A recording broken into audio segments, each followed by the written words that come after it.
ഏവം വിധേ ജ്ഞാനമയേ സുഖാത്മകേ കഥം ഭവോ ദുഃഖമയ പ്രതീയതേ. അജ്ഞാനതോധ്യാസവശാത് പ്രകാശതേ ജ്ഞാനേ വിലീയേത വിരോധദക്ഷണാത്. അങ്ങനെയുള്ള ബ്രഹ്മം, മേൽപ്പറഞ്ഞ പ്രകാരമുള്ള ബ്രഹ്മം, ജ്ഞാനപൂർണവും സുഖാത്മകവുമായ ബ്രഹ്മം എന്തുകൊണ്ട് ദുഃഖമയമായ സംസാരത്തെ ഉളവാക്കുന്നു? ചോദ്യമാണ്. എന്തുകൊണ്ടാണ് ജ്ഞാനമയമായ സുഖമയമായ ബ്രഹ്മത്തിൽ നിന്ന്, ആത്മത്തിൽ നിന്ന് അജ്ഞാനമയവും ദുഃഖപൂർണവുമായ ഒരു സംസാരം, ലോകം ഉളവാകുന്നത്? അജ്ഞാനതോധ്യാസവശാത് പ്രകാശതേ. ലോകം അധ്യാസത്താൽ ഉളവായിരിക്കുന്നു. അധ്യാസം എന്നാൽ മിഥ്യാരോപണം അഥവാ തെറ്റായ ധാരണ. അപ്പോൾ അധ്യാസം എന്ത് എന്ന് പറയുകയാണ്. യദന്യദന്യത്ര വിഭാവ്യതേ ഭ്രമാദ് അധ്യാസമിത്യാഹുരമും വിപശ്ചിത. മിഥ്യാരോപണം, അധ്യാസം. ഒന്നിനെ കണ്ട് അത് മറ്റൊന്നാണ് എന്ന് ഭ്രമിച്ച് അത് സത്യമാണ് എന്ന് നനയ്ക്കുന്ന വിഭ്രമത്തെയാണ് അധ്യാസം എന്ന് പറയുന്നത്. അതായത് എന്തെങ്കിലും ഒന്നിനെ കണ്ടിട്ട് അത് മറ്റൊന്നാണ് എന്ന് നാം ഭ്രമിച്ച് അത് സത്യമാണ് എന്ന് നനച്ചുറപ്പിക്കുന്നു. അതിനെയാണ് അധ്യാസം എന്ന് പറയുന്നത്. അത് കയറിൽ ഒരു സർപ്പത്തെ ദർശിക്കും പോലെയാണ്, പാമ്പിനെ ദർശിക്കും പോലെയാണത്. ഇരുട്ടിൽ ഒരു മരത്തിൻ്റെ നിഴൽ അനങ്ങുന്നത് കണ്ട് നാം കള്ളനാണ് അത് എന്ന് സംശയിക്കും പോലെയാണ്. എന്തോ ഒന്ന് കണ്ട് ഭ്രമിച്ചിട്ട് അത് മറ്റൊന്നാണ് എന്ന് നാം നനയ്ക്കുകയാണ്. അതുപോലെയാണ് ബ്രഹ്മത്തിൽ മായ അഥവാ ലോകത്തെ നാം ദർശിക്കുന്നത്. ഇതൊരു ഭ്രമമാണ്. ഈ മായ ഒരു മരീചിക പോലെയാണെന്ന് നാം പലപ്പോഴും പറഞ്ഞിട്ടുണ്ട്. എന്തോ ഉണ്ട് എന്ന തോന്നലാണ് അത്. അതൊരു റിഫ്ലക്ഷനാണ്, ബോധത്തിൻ്റെ ഒരു റിഫ്ലക്ഷനാണത്. ആ റിഫ്ലക്ഷനിൽ, ആ പ്രകാശത്തിൽ നമുക്ക് ഒരു ഭ്രമമുണ്ടാവുകയാണ്, ഈ ലോകഭ്രമം. എന്നാൽ ഈ ജ്ഞാനം ഉദിക്കുമ്പോൾ, നാം സ്വയം എന്താണോ അതിലേക്ക് നാം മടങ്ങി എത്തിക്കഴിയുമ്പോൾ ഈ ഭ്രമം പൂർണ്ണമായും നീങ്ങും, മായ പൂർണ്ണമായും ഇല്ലാതാകും. വികൽപ്പമായാരഹിതേ ചിദാത്മകേ അഹങ്കാരയേഷ പ്രഥമഃ പ്രകൽപ്പിത. അധ്യാസ ഏവാത്മഹി സർവകാരണേ നിരാമയേ ബ്രഹ്മണി കേവലേ പരേ.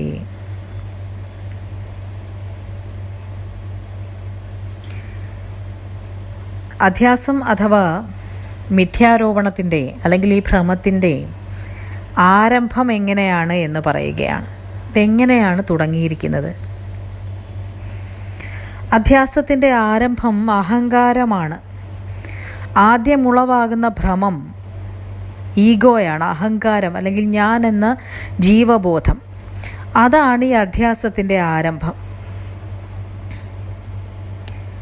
വികൽപ്പങ്ങളും മായയും ഒന്നുമില്ലാത്ത കേവല ചൈതന്യമായ ബ്രഹ്മത്തിൽ ആദ്യം കൽപ്പിക്കപ്പെടുന്നത് ഈ അഹങ്കാരമാണ്, ഈഗോയാണ്.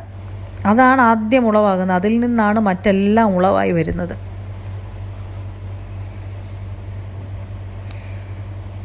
ഇച്ഛാദി രാഗാദി സുഖാദി ധർമ്മിക സദാ ധിയ സംസൃതി ഹേതവ പര. ആഗ്രഹങ്ങൾ, രാഗങ്ങൾ, ഇഷ്ടങ്ങൾ, സുഖങ്ങൾ ഇവയാണ് സംസാരം, ഈ ലോകം അഥവാ മായയെ ഉളവാക്കുന്നത്.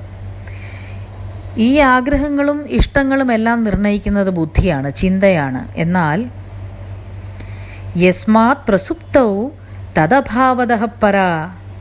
പ്രസുപ്തിയിൽ, അതായത് ചിന്താശൂന്യമായ മനസ്സ്, ബുദ്ധി,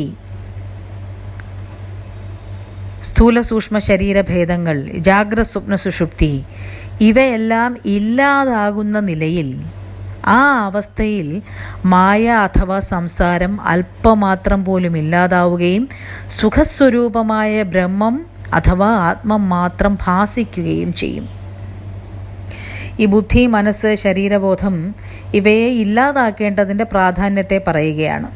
ഇല്ലാതാക്കുക എന്ന് പറഞ്ഞാൽ അതും മായയാണെന്ന് ധരിച്ചു കൊള്ളണം എന്നതിൻ്റെ ആവശ്യത്തെക്കുറിച്ച് പറയുകയാണ്. അല്പം പോലും ചിന്ത ഉദിക്കാത്ത നിലയിൽ മാത്രമേ നമുക്ക് നമ്മെ ദർശിക്കാനാവൂ.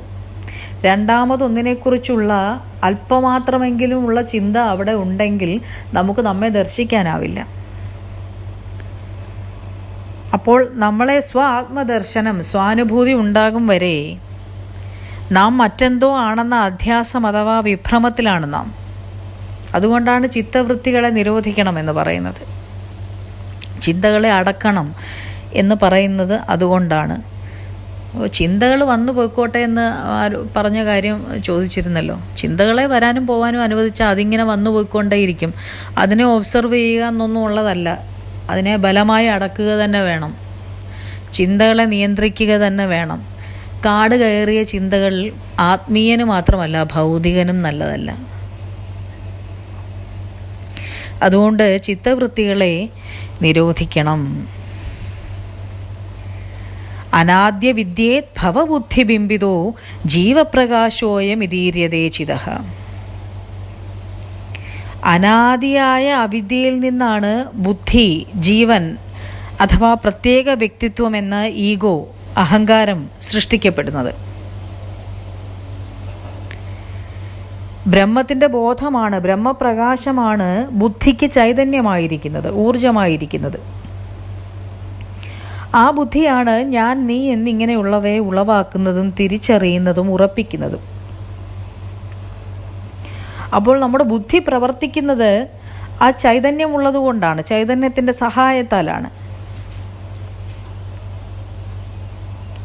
ആ ബുദ്ധിയിലാണ് ഞാനെന്നും നീയെന്നും ഉള്ളതൊക്കെ ഉളവായി വരുന്നത്.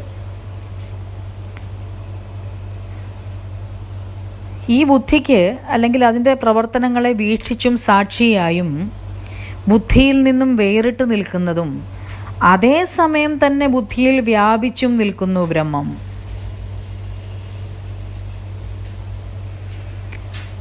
ഒരേ സമയം ബുദ്ധിക്ക് ഊർജമായും അതിന് പ്രവർത്തിക്കാനുള്ള ഊർജമായി നിന്ന് അതിന് സാക്ഷിയായി നിലകൊള്ളുകയും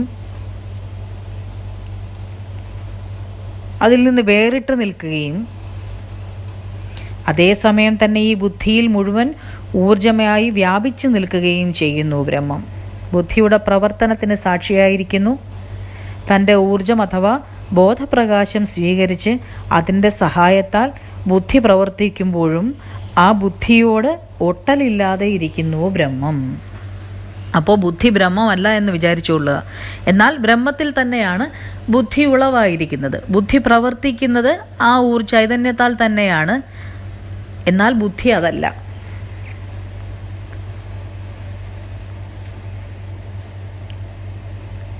തീയിൽ പഴുപ്പിക്കാനിട്ട ഇരുമ്പ് കഷണം പോലെ ബുദ്ധിയും ബ്രഹ്മത്തിനാൽ അഥവാ ചൈതന്യത്തിനാൽ പ്രവർത്തനക്ഷമമാകയാൽ ഇത് രണ്ടും ഒന്ന് എന്ന തോന്നൽ ഉളവാകുന്നു. ബുദ്ധി കൊണ്ട് അറിയുക സാധ്യമല്ല എന്ന് പറയുന്നത് ഇതുകൊണ്ട് കൂടിയാണ്. ഈ ബുദ്ധിയും ചൈതന്യവും ഒന്ന് എന്നത് അധ്യാസം മാത്രമാണ്, മിഥ്യാഭ്രമം മാത്രമാണ്.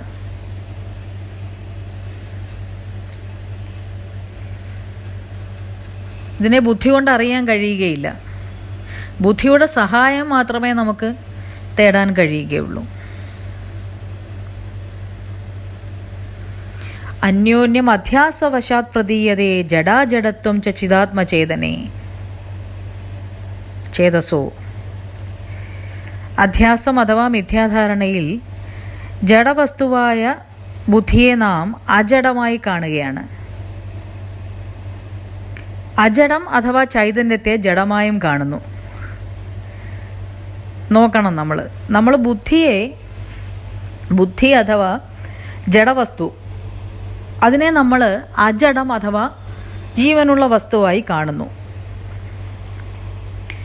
എന്നാൽ ഈ ബുദ്ധിയെ പ്രവർത്തിപ്പിക്കുന്ന ചൈതന്യത്തെ നാം ജഡവസ്തുവായും കണക്കാക്കുകയാണ്.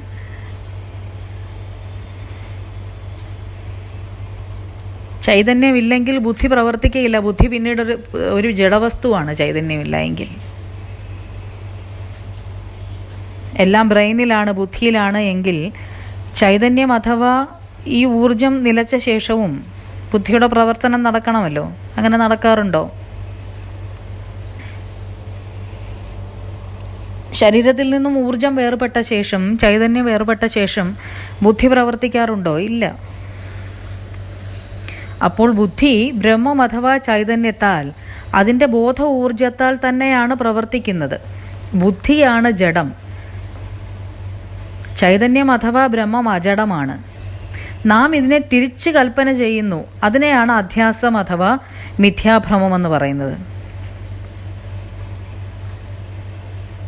അപ്പോൾ ലക്ഷ്മണ, ഗുരോ സകാശാദഭിവേദവാക്യത സജ്ഞാത വിദ്യാനുഭവോ നിരീക്ഷതം സ്വാത്മാനമാത്മസ്ഥമുപാധിവർജിതം ത്യജേദശേഷം ജഡമാത്മഗോചരം. ലക്ഷ്മണ, നീ ഈ ഗുരുവാക്യത്തെ ശ്രവിച്ച് വേദവാക്യങ്ങൾ മനനം ചെയ്ത് നന്നായി അഭ്യാസം ചെയ്ത് മനസ്സിനെ അടക്കി സ്വസ്വരൂപം അഥവാ സ്വ ആത്മത്തെ അനുഭവിച്ചറിയുക.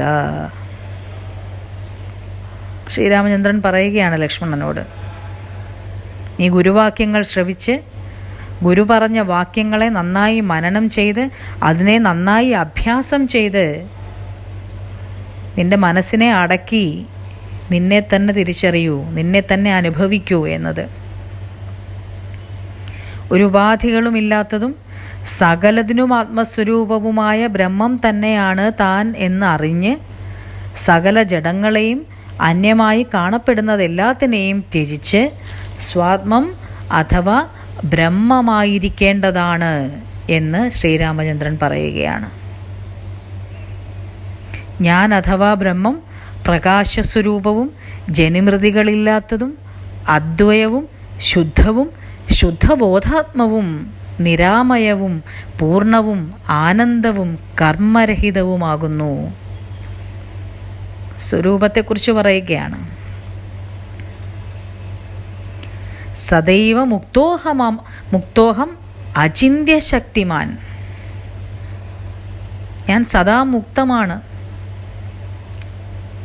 അചിന്ത്യശക്തിമാനാണ്. എൻ്റെ ശക്തി സകല ചിന്തകൾക്കും അതീതമാണ്, അത് അളക്കാവതല്ല. ഞാൻ ഇന്ദ്രിയാതീതമായ ജ്ഞാനമാണ്. ഇന്ദ്രിയങ്ങൾ കൊണ്ട് എന്നെ അറിയുക സാധ്യമല്ല. ഞാൻ ആ ഇന്ദ്രിയങ്ങൾക്കും അതീതമായി നിൽക്കുന്ന അറിവാണ്. ഞാൻ അചലമാണ്, മാറ്റമില്ലാത്തതാണ്, അനന്തമാണ്. മുമുക്ഷുക്കളും ജ്ഞാനികളും എന്നെ സദാ ഹൃദയ കമലത്തിൽ ധ്യാനിക്കുന്നു. ഏവം സദാത്മാനമഖണ്ഡിതാത്മന വിചാരമാണസ്യ വിശുദ്ധ ഭാവന. ഈ രീതിയിൽ എന്നെ ബുദ്ധിയാൽ സ്വാംശീകരിച്ച് ഏകാഗ്രതയോടെ അതീവ ശ്രദ്ധയോടെ ആരാണോ എന്നെ നിരന്തരം തേടുന്നത് അവർ വേഗം തന്നെ ഈ അജ്ഞാനത്തിൽ നിന്നും മുക്തി നേടുന്നു. ഒരു വിദഗ്ധനായ വൈദ്യൻ തയ്യാറാക്കിയ രസായനം ഭക്ഷിച്ച് പെട്ടെന്ന് രോഗവിമുക്തി നേടും പോലെയാണ് അത്.